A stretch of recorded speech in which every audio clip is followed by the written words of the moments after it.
So we're down to mobile device management frameworks. This is a big issue. As you know, these days, if you have a bunch of PCs, Microsoft is there for you. They have the server, the domain controller, and they have all these fancy features. So you can totally manage all your Windows PCs from one central point and sort them into groups and everything. And if you have Macs, you can use Casper to control them, similar to a domain controller. But if you have phones, you need to install some other mobile device management console to control it. And you've done this in the project. So there are different ways to do it. The fundamental problem with mobile devices is that you have the mobile platform, which is somewhat different than the OS on other devices, and you're limited by that. And the big issue is that these mobile devices are going to be lost and stolen much more than normal PCs. So you have a new threat model there, which is smaller with PCs. So as always, the first step in security is threat modeling. You have to define your assets, and you have to decide what risk you're worried about, and then implement appropriate security controls. If you don't do this, you end up with stupid security controls like the one where they make you change your password every 30 days. People have been recommending this for years. About 2 years ago, Microsoft did a study and said, you know, this doesn't make any sense at all. Why do you want to change your password every 30 days? Because you believe that someone steals a password and then waits more than 30 days and then tries to use it. Is that what you believe? Because I really don't think that happens. So what exactly is the point? And there is really no point. There's no evidence that doing that actually makes anyone more secure. All it does is irritate your users and not keep the bad guys out anymore. So anyway, threat modeling is a pencil and paper exercise. You just consider like this. What do we have? What realistic attacks are coming? And how do we stop them? And then you consider what your development team can do to limit that. If you don't plan this stuff, then you just respond to reports and squash bugs at random and don't really have any good security. There are a bunch of frameworks for doing this. Microsoft has been their software development lifecycle. They developed that since '99. There's an open source one called Trike. There's one from CERT. There's one from OWASP. I think Apostas from OWASP. And there's one from Cigital. There's a bunch of these, and they're all very much the same. They all have the basic approach like this. First, you diagram your app so you have all the functional units and you say what they do. Then you follow the assets. Here comes the useful stuff like credit card numbers and passwords. Here it goes, see where it goes. Figure out all the risks, rank the risks, and then start remediating the most important risks. This is just the normal kind of procedure that you should go for everything, even like physical security on the building and everything else. So here's a very common situation. You already have something like a bank, and you already have a website, and you already have users using the website from browsers on desktop PCs, and now you want to add a mobile device feature to the existing bank. So here's the game. You want to figure out what are the new threats coming from the mobile devices. So this is what it looks like. You've got the internet out here and your banking app and some other things here. You've got all these servers and everything working for your existing infrastructure. And now you're going to have smartphone users coming in using either the browser or the custom app on their device and coming in through the internet to your banking app. And now you can have a mobile facade doing here. And the idea is you don't give them full functionality. You have a mobile facade and it only lets them do a couple things up here. You don't let them just do everything. You choose what you want the mobile apps to use, and you realize they're a riskier clientele than the desktop apps. And so there's various places to attack. The bad guy can mess with the phone, like the owner could have rooted the phone, it could have a malicious app on it, things like that, or the bad guy could be intercepting the network traffic. Those are obvious places where you can get hosed, and you have to consider those risks and how they're going to affect your company. So people might hack your tools by reverse engineering a web app like we're doing on Android and such. They might inject code into the browser, or man in the middle the wireless connections, or put malicious apps on the phone, or use femtocells to intercept the telephone traffic, GSM, whatever it is, 3G, 4G. So the phone user is a risk because they might jailbreak their device and put on stuff you don't want. They might reverse engineer your device. Thieves might steal the device. This is why intelligent apps notice if your device is jailbroken. Detecting a jailbroken device is pretty easy. Another thing that I didn't even know enough to complain to all the banks and investment companies I investigated a couple of years ago is that I could run them all in a rooted Genymotion emulator. There is no reason to even allow a financial app to run in a rooted device, and you shouldn't. And you were just saying, right? You got to pay Google Pay, and it won't run in a rooted device, right? That's what should happen, right? They should tell you, look, this device isn't secure, but none of the banking apps do that. It's just appalling. They should have the highest security, and they pretty much have the lowest security. Yeah. I tried it on Bank America. It wouldn't work. On a router device? On the VM. It's in the homework? Well, I mean, I just tried it to see if it worked. If I could load it, it wouldn't load. It gave me the warning. What's the warning? Rooted device. Oh, really? So they finally added that in the latest version? That one did anyway. When did it happen? I tried it like a couple weeks ago. Well, that's awesome. Maybe they finally wised up, because I've been humiliating them for years. Yeah. There's some more products available, framework products available now, because the Pokemon Go does root checking. Like it Oh, good. Root checking now. Yeah. So it's Well, that's good. more Well, available than at least in the banking apps. well, I'm glad to hear it. I think I loaded some other banking apps and they went on okay. I just remember which. Yeah, well, Bank of America is the one I picked on first, and they got mad at me, and they contacted me and said, quit bad-mouthing us. And I said, are you going to fix it? And they said, no, it doesn't matter. And I said, well, then I'm going to keep on bad-mouthing you. So maybe 2 or 3 years later, they finally wised up. That's cool. I'll check out the latest version. That's good. It'd be nice if they would finally wake up and move from like the F level of security up to the D or something. It's very strange. So anyway, your users could do nasty things. The users could look at the source code and find the encryption keys, or reverse engineer the app, or do other obnoxious and stupid things, and you should consider that. There are other people that have some ownership and some stake in your device. The App Store account owner that you're purchasing things from might care about what you do. The app publisher certainly cares about what you do. They publish the app in the store, and they're ultimately responsible for it. The carrier has a stake in the device manufacturer, and the people that curate the store, like Apple and Google, and unfortunately Amazon. I haven't taken a look at Amazon in about a year, but when I did go through the Amazon Android app store, it was unbelievable. There's stuff there that's 2 and 3 years out of date. Nothing ever gets updated at all, as far as I can tell. And I thought it would be a handy place to get insecure old versions of apps for analysis, but it is appalling. It's intended for the Kindle, and apparently they don't have an efficient update process at all, or the developers don't care or something. And then, of course, your company's IT department that knows you're putting company data on that device, they have a stake in what you're doing too. So all these other stakeholders run the apps and the software. They want to control the credentials, and your carrier and handset manufacturers put apps on the device, and a lot of them are not really your friend either. They're reporting a bunch of data back. That's like Carrier IQ and other things. They may be improving the security or making it worse, and you may not have any control or knowledge of what they're doing.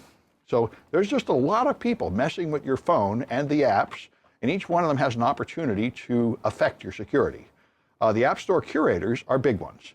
They have to have some system of deciding when apps are acceptable to put in the store, and some system for update and remove them. Like I said, the Android store seems to be essentially unmonitored, although Google is a little more better than it used to be. I remember one of the first apps I found there was the Spirit Airlines app that sent plain text credentials up to the Spirit web server, and you could log in and mess with your Spirit reservations. And so I contacted Spirit, and they said, we don't have an app. I said, well, somebody else wrote an app, and they're sending your stuff up in plain text. They said, well, that's not our problem. I said, that's one way of looking at it. This is not your problem. And it did, in fact, vanish from the store, so maybe they complained. Anyway, so one owner can do something another owner doesn't like the owner of your carrier wants to spy on everything you do, and now people are talking about your carrier tracking your clicks and selling ads. Now it's legal for them to do so, and it's clearly a revenue stream, and I must say I think that ruling is probably legally correct. I mean, Google is tracking what you do and targeting ads. Why is Comcast forbidden to do the same thing? Yeah. I read that if you really want privacy, one article says you got to pay for it. Then you can be private. Who do you pay? Comcast? I just read an article. See, you could pay a VPN provider, and then you're just trusting them not to snoop Well, yeah, you got to pay the one that's going to sell the data. Otherwise, right. So maybe Comcast could offer a feature where we don't snoop on you, but I think their PR department will warn them not to offer that. That would be like a bank offering an app that's actually secure for an extra $10. It would raise the question that you'd rather not raise. I remember when this all started for me maybe 8 years ago, when I looked at the websites to log into banks, and I found that they were all not HTTPS. And the only one that was Citibank. And I sent them a note saying, you should advertise this. We're the only secure bank, but they didn't go there. Nobody wants to go there. And in fact, they got hacked about a year later. So it's, They all want to just pretend we're all perfectly secure and we're not going to talk about it. That's what they think is fooling the regulators and their customers, and it seems to be largely true. Anyway, so each stakeholder has their assets, and users might like privacy, but the app publisher and the carrier want to collect information on who's using the app and what quality of service they're getting and things like that. So there's different kinds of data on your phone. One kind of data is data stored so you can read it offline. There's not too much of that these days, but there's some of that. Then you've got the personal data. Since the phone is intended to be owned by one person, you have people taking naked pictures of themselves and storing their contacts and voicemails and secrets on there, which they'd be very upset if it got out, not in a technical sense, but there's just embarrassment that their activities are exposed. And then you got sensors like the camera and microphone and GPS, all of which can be other problems. There have been quite a few series of DEF CON tools that will look through publicly posted pictures and track people because they're GPS tags, and you can find the secret hideaways of celebrities and who's sleeping with who and all sorts of stuff by tracking the GPS that they're accidentally leaving in the media that they post. And then there's identity data. And this is the more technical stuff. How do you know who is using the app? The actual login service is not tied to the phone as much as it's tied to the person, like Facebook. I don't really care what phone it is. I care which Facebook account to get in. So you've got to put some kind of identity information on the phone. And the best thing, you have some kind of credentials that stay there, and that might be the username. And the problem is there's probably also a token on the phone that counts for authentication, like a cookie.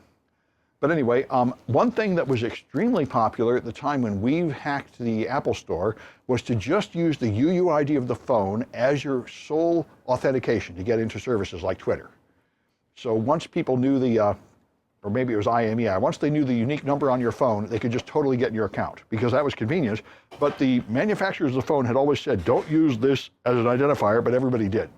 And then when we was able to dump them all publicly, that was considered a big deal because you could use that information to get in a lot of accounts. So anyway, another issue, of course, is your phone is typically the second factor for two-factor authentication. So if anybody steals your phone or is able to put a malicious app on your phone, then they can back into your two-factor authentication now. So here's the threat model. You got to list your assets and stakeholders, try to figure out what risks there are, prioritize them, and then put up mitigations. And then you drive your secure software development cycle so the various security reviews target those things. Now, I must say it's hard for me to say this because I know this is all fiction. As we noticed, nobody actually uses OAuth. You know, there's what you should do, and there's what people really do. Even, I guess a few people do this, like Google and Microsoft and Amazon. The rest of the companies are just getting the cheapest developer they can get in Pakistan to make an app that looks good and not thinking about any of this. But someday they'll have to grow up to this. So I got a few iClicker questions. So which one of these is from search?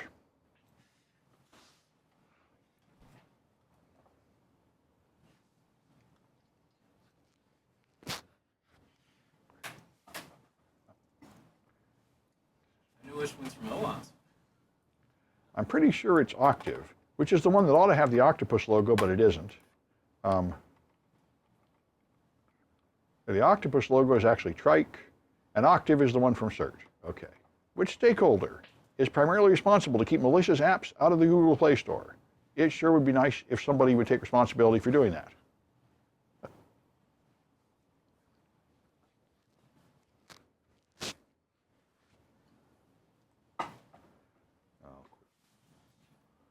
All right, and of course that is the App Store curator. Google is the only one that can keep the store clean, and they are gradually working harder and harder to do that.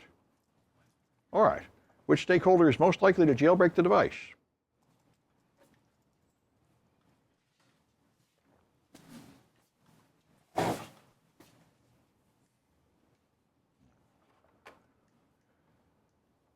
All right, the person with the incentive to do that is, of course, the end user that wants to put on pirate apps or forbidden apps or something. Nobody else has much of a reason to do that except a forensic investigator who wants to take the data off the device. All right. Which stakeholder is primarily concerned with the corporate data?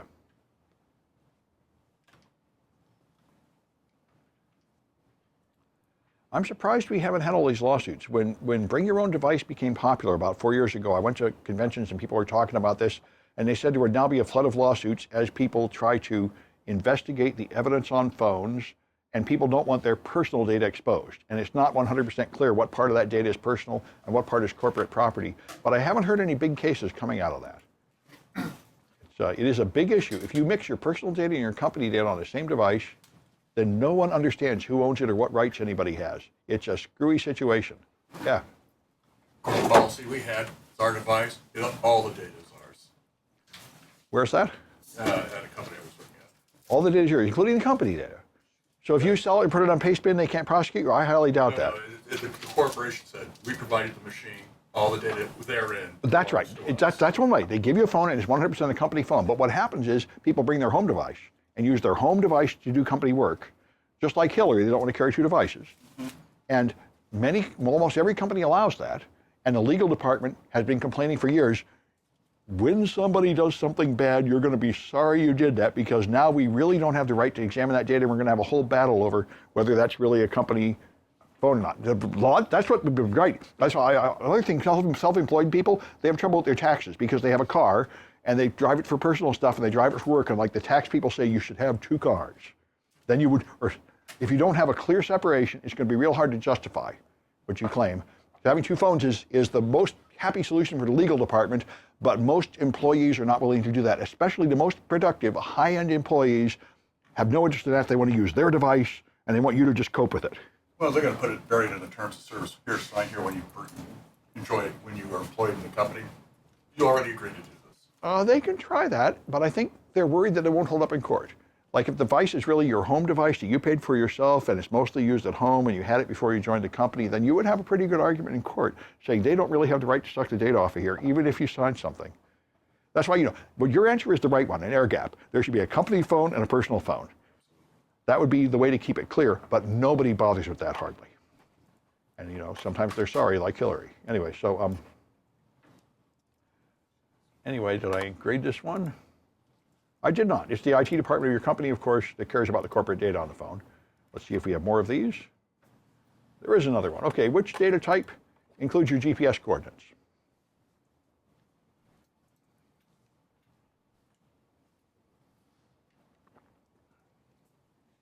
It's surprising how few phone hacks have been. I remember like 5 or 6 years ago, all the security experts, DEF CON and stuff said, we're going to have waves of phone malware and everything getting hacked because it's so juicy.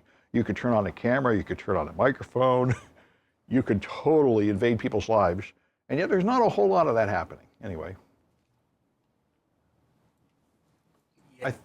I think it's kind of like Y2K. All this complaining and attention has had some effect of focusing people trying to secure them. Anyway, that's of course the sensor-based data. You're now carrying a bug that records all the sound around you and pictures and your location and sends it up to a server.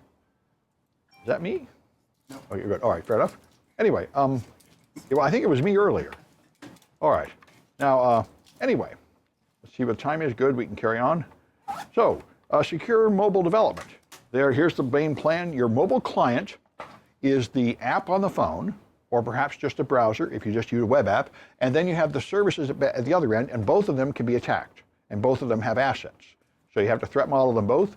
There are two general ways to do it. One way is to use the native API for the phone, which is either Android or iOS, and use the built-in functions you have to get the full value out of the phone. And if you do that, your developers have to learn that environment and write it custom for the phone, and you would look like the other apps on the phone and meet the user experience expectations. But if you get tired of that, another opportunity you could do is just open the browser. Just make an app that does nothing but open a browser window and connect to the website, and then have it all done in the web. And then you're actually not using much of the phone except the browser, but it's a whole lot simpler for your developers. And now you can have the same app on both Google and Android and iOS without bothering to do anything, because you're really just connecting to a website. So that's another way to go. And there's cross-platform mobile development frameworks that try to make this easier, so you try to get the best of both worlds. So you have some code running on the device a little bit more than a browser, but it's all written in something like JavaScript that's universal. Anyway, the next issue is how do you make sure that the OS is in its intact version? And as we're saying, now it is very easy to just put a jailbreak detector in your app that lets it refuse to run in a jailbreak device, and that would be nice. But how do you know if the app itself has been modified? And we talked about this before. You can put in app integrity protection The most expensive product is ArcScan. I hope it's the best. They don't have a free trial, so I can't test it, but they claim they have many layers of integrity control and encryption, so nobody can realistically mess with the app anymore. And that's the point. You have to put in some kind of integrity protection to prevent that. And you also can have the mobile device management system, like the one we tried before, the IBM one, where your boss can actually see what you're doing at the phone, and that has some ability to detect jailbreaks and whether you're messing with the apps. None of them are perfect, but they give you some assurance.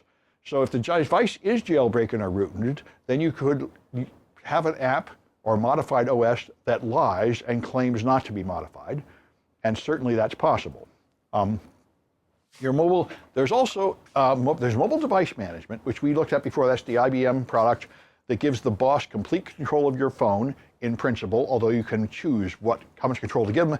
You can have a weaker thing, mobile application management, where you don't try to completely control the phone. You just want to control application provisioning to make sure that they get the official company app from our official company store and it's not modified. So that's a milder, a less strict way to control things, where you say the only thing I really care about is this one app. I want to make sure it's intact. Anyway, of course, you'll have your own app store, and that's where you're going to put on updates and patches. And so here's guidelines. You have normal web app security you have to put in here. You should have a walled garden for mobile access, so people coming in from the mobile app cannot get to all the resources at your servers because you can't trust them as much. If you use JavaScript, you should use a secure subset. We'll talk more about this later, but JavaScript has some dangerous methods, just like C does. Microsoft, when they decided to take security seriously, they modified the C language by blocking a bunch of the really dangerous functions like string copy and changing some environment variables and such, so that it would, some global parameters, so it would be safer. And they published that, and there's a way to make JavaScript safer. If you're going to store sensitive data on the device, the best thing is don't, but if you have to, then you're going to have to either put it in the secure hardware, like the secure element, or encrypt it and hide it. You authenticate to your mobile services. You've got the usual stuff there. Your protocol should be encrypted. You should be using SSL and TLS, and you should actually use it instead of turning off the certificate validation. And it's a very good idea to use certificate pinning. I haven't yet found any app that does it, but that's what everyone should be doing, where you not only verify that the certificate comes from a trusted certificate authority, you verify that it comes from the right certificate authority and no imitations are accepted, and then even nation states can't fool you. If the government of China signs that certificate, your app will know this is not supposed to be signed by China. I'm not accepting it, even though that's on the list of trusted certificates. It's simple enough to do, but nobody much bothers. All right, and there's, we'll talk more about these other threats. You've got a caches, and you've got logs and a clipboard, all of which can leak data out by leaving extra copies of data in places where you didn't intend to store them. And then you've got coding guidelines for your application-specific, your iOS ones. You're writing in C, and there are some things you do to make C safer, and also Android. There's some things you can do to make it safer to use the more modern defenses like ASLR. So that's what these go through in some detail. Normal web app security is the OWASP top 10 that you know from other classes. Code injection and insecure direct object reference and things like that. Since you've got a web server and you have requests coming in from the mobile device, you can make all the usual mistakes on the web app. The walled garden is limiting what the mobile devices can do to whatever they need to do and not giving them the full functionality of your server. This is another one of those recommendations that sort of irritates me because I know no one's going to do it. They want you to have timeout on the mobile devices and make people log in. The book keeps saying this. Nobody does this. Anyway, that's the idea. And here's the secure JavaScript subset. There's an eval in JavaScript, which lets you, I think, evaluate command line commands. That's what it is in Python and in PHP. And I'd say if you system, and there's square brackets and this, these are all things that make it possible to inject code. So they should be blocked, and there are some defined JavaScript subsets that remove the most dangerous functions, which is a pretty good idea. And their square bracket is one of them. There's this square bracket you use like this, and I think if the user input is able to add more square brackets, they can make this do anything. Open a command shell and affect other objects on the system and such. So it's too dangerous to allow, and you should use a subset that doesn't allow those dangerous methods. If you have sensitive data on the phone, you can mask it or tokenize it. Rather than storing a password directly, you could store some kind of token like a cookie, or you could store just part of the data, masking part of it with stars or something. These are ways to make it less dangerous to store sensitive data on a untrusted device.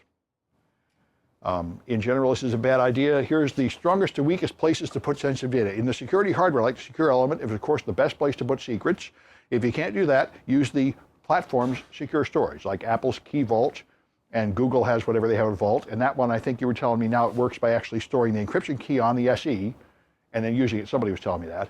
So that's just a pretty good plan, almost as good as being on the SE, although a lot of Android devices do not have an SE, so this is not an option, and this is the best you have. And then you can put it in mobile databases or in the file system. Those are less and less safe places to put it. In principle, even just storing it in the file system should be safe because supposedly each app is sandboxed from other apps, but in practice there are often errors that defeat that, and you'd be a whole lot safer to put it in a better place like the secure element. Your personal data is all over the thing. I mean, the main issue of these things is to be a good camera and such. You've got that on there. You've got the sensor-based data, and you've got identity data. Usernames and other things stored on the phone, and all these things are assets you have to protect. So the secure element is the safest thing. This is a cryptographic coprocessor that can do encryption and store keys that can't be stolen with any app on the processor because they do not have the memory mapped into the processor address space. All the processor can do is ask the secure element, please decrypt this stuff. It never gets to see the key, which is pretty good. And it locks out after a certain number of pins, so you can't even try to brute force the key and so on. The only problem is they reserve the secure element for use by the manufacturer, not by third parties like your bank. So here's MyFair, is another one that has a card-based system with 48-bit key, and there's quite a few vulnerabilities in this. There's a similar system that meets a certain standard, but it has been found out to have quite a few vulnerabilities by the MIT researchers. Then there's Apple Keychain. This is a SQLite database, but it's protected by a layer of encryption. And so you can only open keychain items by the app that stored them and other apps from the same developer. But the root user can read the whole keychain, and I know Duffy was always sneaking up to my computer trying to dump out all my passwords at this thing. You can just do it from the command prompt. You can dump out all the passwords in the keychain, which is pretty cool and not so great from a security point of view. Yeah. There's a pen testing commodity kit called Empire that has a keychain stealer, local account fisher, and then keychain breaker modules all included in that. You can look it up on GitHub if you ever want to break into Apple. That's great. And what's that? Empire. Empire. Let me see if I can bring it up and put a note on the website. That's a good thing to know. Empire. It's with the Y. That one's the PowerShell version with the I. The Y is the Python one. All right. Let's see what I find if I Google that. Add GitHub to that. GitHub. You go to GitHub down here. It was like right there. Need a post-exploitation. So first you have to get root on the device, though, right? Well, I mean, it's got a phishing kit built in, so you can try to fish. Cool. Okay, well, there it is. Actually, I'm not using my home computer, so I can't add that to my website. But anyway, it's good to see. So Android has their key store. To store cryptographic keys, it doesn't have any inherent protection mechanisms, which is not so good. So apps would have to provide a mechanism. Now, the recommended way to do this is to take a password and then generate an AES key from the password and PDKDF2. All this does is like 5,000 rounds of hashing with something like SHA-512. And it might add a salt.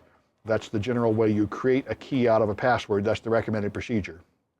So your mobile database can be encrypted with a secret, and then you have taken a whole bunch of sensitive things and turned them into one sensitive thing, which is now the secret, which you have to store somewhere. One thing to be aware of is even innocent data can get you in trouble. AOL found this out about 10 years ago. AOL just published search histories from people without their names or IP addresses, thinking that that had been anonymized, and people rapidly found that the search history can trivially find anybody because almost everybody searches their own name and stuff and their own address. And so you have to watch it. Even very indirect things could reveal secrets about someone. And these databases can, of course, be attacked with SQL injection and other attacks.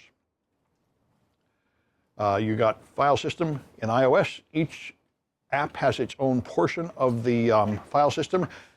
and it's linked not only to one app, but also to a specific device.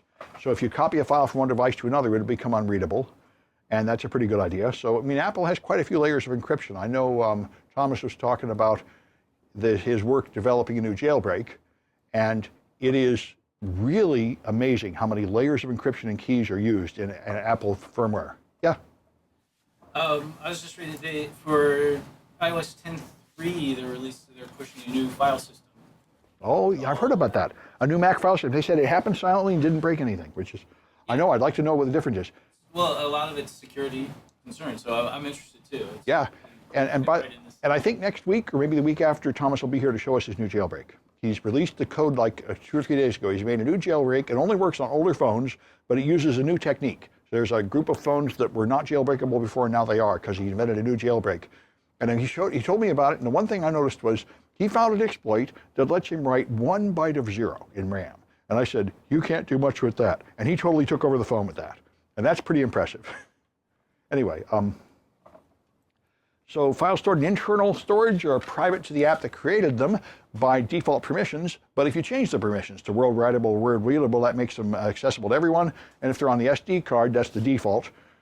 Android 3 does have the ability to do file system encryption, but very few actual hardware devices do it because they're worried about battery power. I think the latest ones do, but not all of them. Google keeps on promising to make encryption turned on by default, and it keeps on not really happening. At least as of 2015, it hadn't really happened yet. Because it keeps on draining the battery life. That was my problem with Android phones. The battery life is just terrible. And I certainly wouldn't have appreciated having a default feature that sucked even more battery life out of it. Anyway, all right, so which one of these annoys the end user and is therefore almost never used?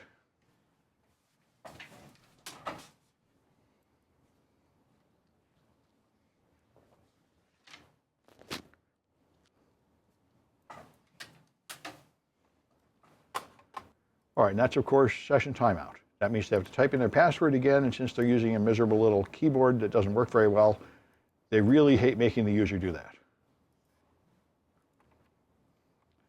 All right, which one avoids square brackets?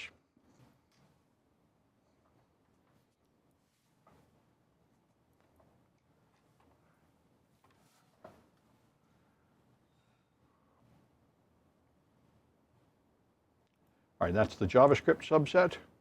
Square brackets in JavaScript are evil. All right. Where's the most secure place to store your data?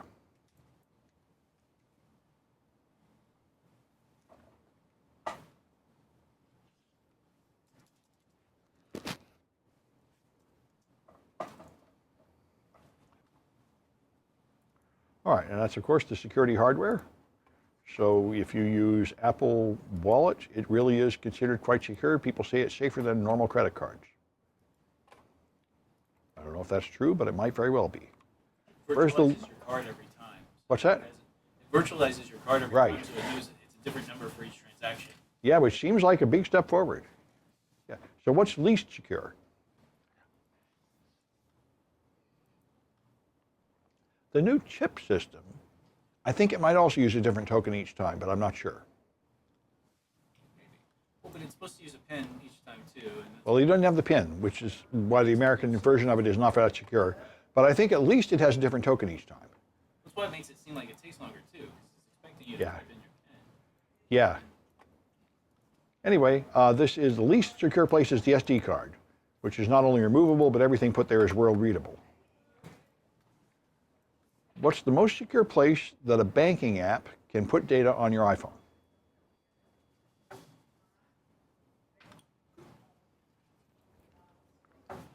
A third-party banking app that is not from Apple.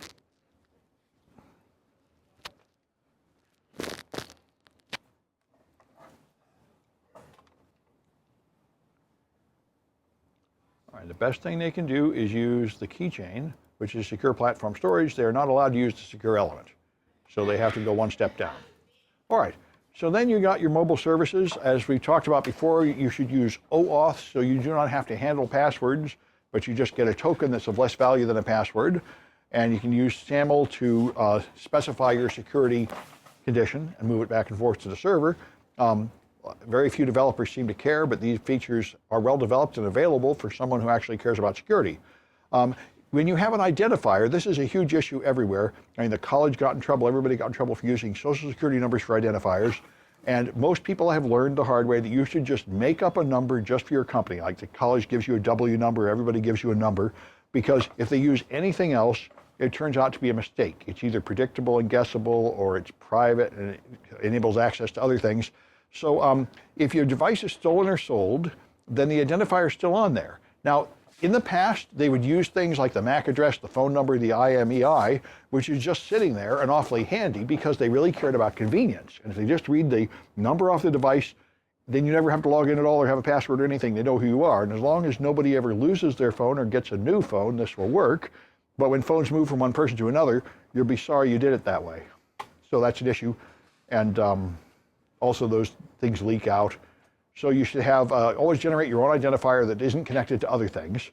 Have a timeout for cached credentials so your cookies actually expire sometimes. This would be a lot safer, but nobody does it. Use TLS, of course, and actually validate the certificate so you're using full TLS, not some broken implementation of it. If you make direct communications directly to HTTPS, you can't even get in there with SSL strip. The only reason SSL strip works is because you go through HTTP and get a redirect that sends you to HTTPS. And so you should be doing certificate pinning. Certificate pinning means that the app knows not only that the certificate should be valid from a trusted certificate authority, it also knows more about it. It could even know the serial number of that exact certificate, but that's irritating because every time your certificate expires, you have to update the app. So what most people have settled on is it should know the public key of your trusted certificate authority. So it's like VeriSign, and I'll only take VeriSign keys. That's a pretty good compromise, which makes it even stronger than normal HTTPS. And there's no reason not to do that because the app could totally be built with that information. It's just something the designers have to bother doing. This is similar to what Google has now put in Chrome. Chrome now knows the top 1,000 websites and whether they should be secure or not. So if you type Facebook in the Chrome and press enter, it makes an HTTPS request to Facebook. It does not try to make an HTTP request first. It knows that Facebook should be secure. It doesn't waste any time doing the risky HTTP request. And that's a little bit like certificate pinning. That's like what HSTS will do. It's a step towards a secure web where you don't bother with these untrusted connections at all anymore because it's getting too dangerous out there. I know it's happening because in my projects, you remember when you're testing a browser, I have you go to AOL, and halfway through the semester, AOL became secure. I can't find a popular website much to test it. The only website I know that is common and still insecure is Bing, and also one of the Microsoft ones. Everybody else has encrypted everything, even Wikipedia. Yeah. I was just going to say MSN is my go-to, msn.com for an Yeah. encrypted website. Yeah, and also Bing. Yeah. But it can't be too long before the penny drops and they encrypt their stuff too. But we'll see. Anyway. Left it up for testing purposes. Yeah, I'm probably going to have to start sending people just to my website. But it's going to stay insecure long enough for projects to be done. All right, so WebView is the engine used to display web pages in the browser. And it, unfortunately, has caching. And that is not controlled by your app because it's in the browser. So you could easily end up with sensitive things like passwords being stored and in autocomplete in the app. So, and the cookies could be used to get into other websites. So the wise thing to do, you can specify in your web page to not use autocomplete on the forms. And you can set the no cache header on the server, which if the browser is acting correctly will mean it will not cache any content from that website. So if you think about this, you can do it. You can also use clear cache on Android. Unfortunately, clear cache doesn't work. It doesn't get them all, and you have to go specifically figure out what to delete and delete it. It's more irritating. But anyway, that's one thing about going through a browser.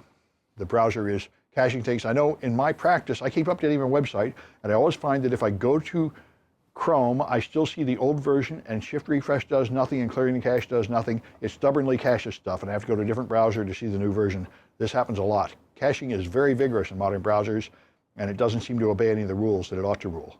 A refresh ought to cancel it, but it doesn't. Anyway, session timeout would be a good idea, so stolen cookies don't just stay valid forever. Like I say, this is recommendation, but I never see anybody do it. Then there's JavaScript bridges. We talked about these before, where you have these JavaScript frameworks that let you write your whole app in JavaScript, so it'll be cross-platform.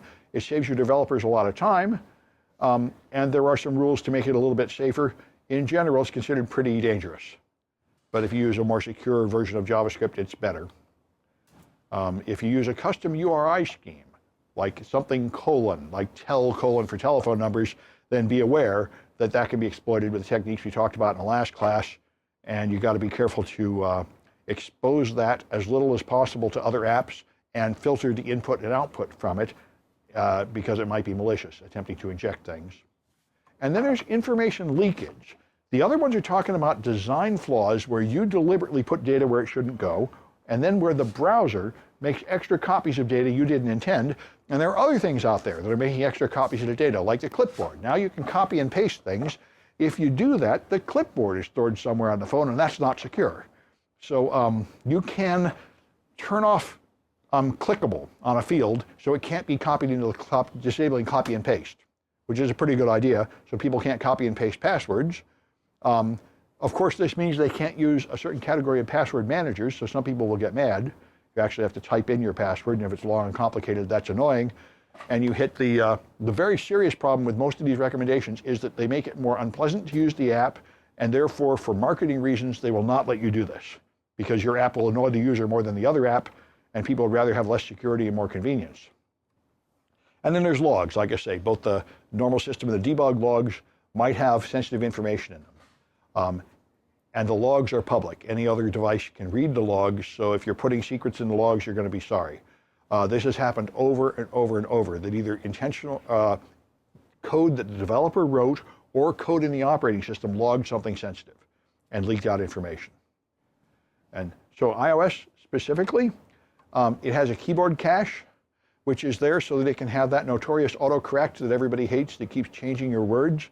That's the local dictionary, and you can reset the dictionary in yourself, but if you don't, then words you type in end up in that dictionary, and they may end up auto-completing, so your password might auto-complete in an IM or something, and then you'd be sorry. Address space layout randomization is not always on by default. When you compile your app, you may have to specify explicitly that you want this to be there. Make a PIE app, position independent executable. If you make a custom URI scheme, like Skype did, it's the same old story. Be aware that you are now taking requests from other apps, and they may be malicious. They may be attempting to inject special characters and such. The stack needs to have stack smashing protection, and apparently you have to explicitly request it sometimes, but the Apple compiler will do it by default. And there's this other thing called automatic reference counting. And the point of this is it somehow keeps track of how many memory regions you have allocated and makes sure they all get freed when you're not using them anymore, so you hopefully don't have use after free vulnerabilities. It sounds pretty good, but apparently it's pretty dangerous and it breaks some code.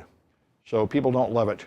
And then the application screenshots, I was just amazed when I heard about this. In order to make the animation, when you close an app where it shrinks down and the other app comes up, they store an image, like a ping image of every screen, and keep it where it can be stolen. So they're like, it's a visual keylogger. They're keeping track of what you've been doing in images just for beauty of the interface. So that's sort of gruesome, and you can prevent it apparently by having a splash screen so you have something else there's no sensitive information on it which actually gets shrunk down. But this is, I think, the first example that really got struck home with me of how to make it easy to use and fun, they drastically lower the security. Yeah. Notice my Capital One app now blanks out the screen. Like most of the banking apps and stuff don't, so you can see your balances and stuff in your app history.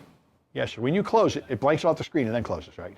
Yeah, well, or when you go into your app history, it shows you all your running apps. Yeah. It'll show a screen capture of those running apps. Yeah. And yeah, I noticed recently they updated that where it has like a panda or something on it. They did something good. They just put the logo there or something. Yeah, that's what you should do. That's good. People are very, very slowly learning some of these things. This is a pretty old book too. You know, most of this stuff is from like 2012, 2013, but app designers are still mostly not getting the memo. Anyway, in Android, they recommend using Java rather than C++, which is certainly what most people use. Now, the point there is you don't control the details of the binary code. it runs in a virtual machine, and the virtual machine presumably has ASLR and all that jazz, and you don't have to worry about it. But if you are going to write C and C++, you have to make sure you have position-independent executables that can be relocated in memory, or they will be subject to the old-fashioned buffer overflow attacks. And the intents are the signals that go from one app to another on Android. And again, the rules are be careful. Anytime an intent comes, you should scrub it for special characters and consider it might be malicious. And you can limit it with signature limitation to only accept intents from your company's apps, and otherwise limit which intents you accept. And don't put any sensitive data in intents, because they go to other apps and they might leak it out. And NFC, of course, one big problem with NFC is you can't trust the data in the tags. The tags can be maliciously altered, so you have to have input validation on your NFC reader to try to detect malicious content. If you do write tags, you have to remember to write them and then write protect them so they can't be changed again. All right. So which item can make your app more secure than a browser?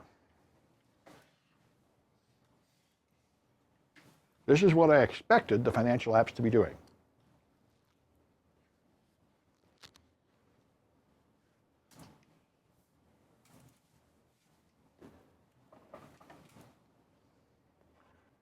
And that's certificate pinning. That would be more secure than your browser. And there is the perfect opportunity, because the company totally knows what server you're going to be connecting to. They could very well put information about the certificate in the app. They just don't. It's a sin and a shame. They can't do it in a browser because you surf the whole web in the browser. They don't know where you're going. But the app totally knows where it's going. All right, which one can leak the password out of a browser?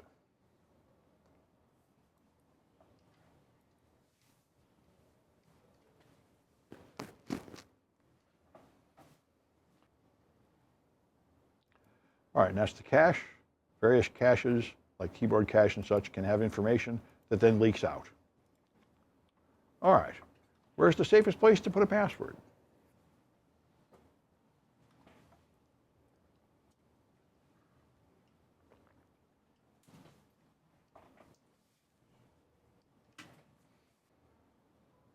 All right, and that's HTTPS is the only thing on that list that's any good at all.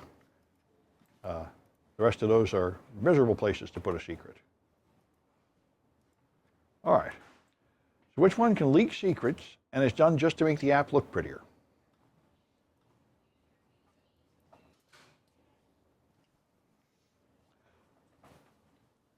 Of course, to be fair, looking pretty is really important. Customers really appreciate that.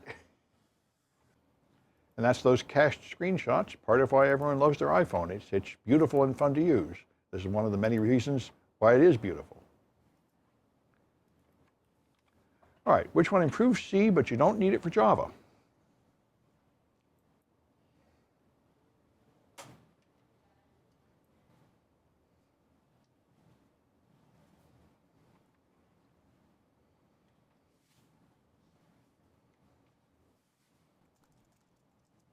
All right, and that's ASLR. You don't need to think about it when you write Java because the Java virtual machine does it. You're writing at a higher level. In C, you have to consider it when making your app. So I'll see you got the most right. And I should also mention, I plan to have a demonstration today, but it's not ready. I decided I'd quit waiting for Staples. I told Staples around the new year that their app was appalling and encrypted data with a predictable key in electronic codebook mode. And they told me they were going to fix it. And they did nothing, and 3 months later I said, when are you going to fix it? And you don't even answer me. So I'm just going public, and I'll have homework for you. But they did modify the app in the meantime, and it's kind of irritating me. They didn't fix anything, but they changed it so that APK tool isn't working very well. So I'm hoping to have that because you can learn some good tricks about encryption. I'll try and write that up as an extra credit project. But I think there's no more, I'm not planning to add any more official projects. Let me just mention that. We're getting to the end of the semester. People might be worried about grades and stuff. So it would probably be good to discuss that for a minute. So the projects go down, I think, just to Project 13. And if you look at the schedule, that's pretty good. Project 13 is due a couple weeks before the end of class. I don't think I'll make another required project. Anything more will be extra credit. And I did cancel this class. I'm going to go to a conference in Washington, D.C. They approved me to talk there, and I'll give it a shot. Anyway, just wanted to make a couple scheduling notes like that. And let me see who won the iClickers. So I'm hoping to have that project where you hack into the Staples app next week. I just have some obstacles that are holding me back. And I'm hoping to solve them. I may also find a more advanced tool than APK tool. There are a bunch of other Android reversing tools, and I'm hoping that one of them might do a better job on the new app. But the ones I've tried so far weren't making anything any better. If anybody has any ideas, let me know if you know some newer Android reversing tools worth trying. You can go get the latest Staples app and try to, if you take the Staples app and decompile it with APK tool and try to build it again, it won't build. You just get a screen full of errors. And the last time that happened to me, the cure was to update to the next version of APK tool, but now I'm at the latest version. I could try building it from source, and that would get me a more later version of APK tool, and that's one possibility. The other thing is to try to find a different tool to use that might be more modern. But the first one I tried, in fact, was just using APK tool anyway. It was just like a graphical front end for APK tool, so it really doesn't fix anything. Anyway, I'll let you know, whatever I come up with. That's not They have master developments now that'll unlock 5%